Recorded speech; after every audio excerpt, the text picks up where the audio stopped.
Hi everyone, Monica Moore, and this edition of Ask Monica is all about yoga. And I really can't stress how important yoga is to get through your fertility journey, actually to get through kind of any journey, but particularly what we're talking about today is fertility. And the scientific benefits of yoga have been studied, as well as we can kind of study Eastern medicine, but it shows that it decreases cortisol levels, which is the hormone produced with stress. It innervates the parasympathetic nervous system, which is the rest and digest, which relaxes smooth muscle, such as the uterus. It increases levels of feel-good hormones like dopamine, like ecocannabinoids.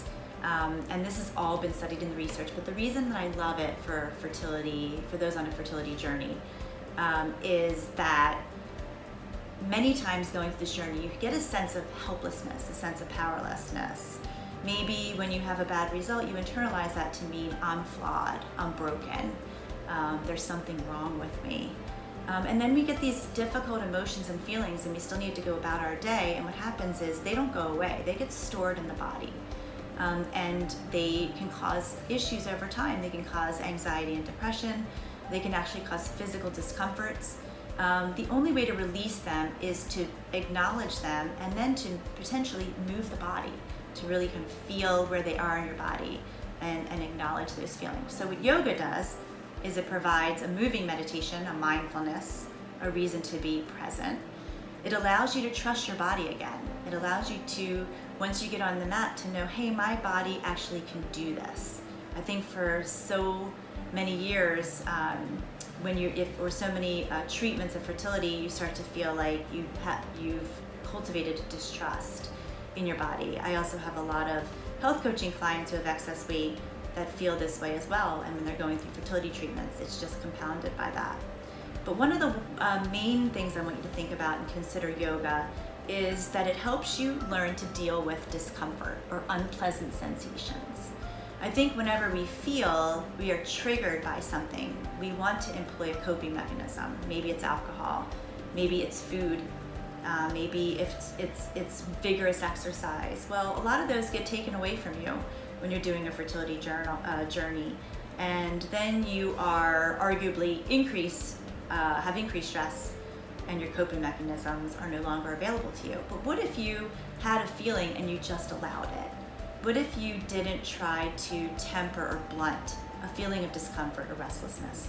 What if you trusted over time that you can get through this, that as uncomfortable as it might be, it's not going to hurt you, it's not going to devastate you, it's not going to hold you back. You actually, in time, can get through it, and it will go away. And that, to me, is the magic, so to speak, of yoga. So when you get into a pose, let's say it's a warrior pose, and your thighs are killing you, and you're thinking, when am I going to get out of this pose?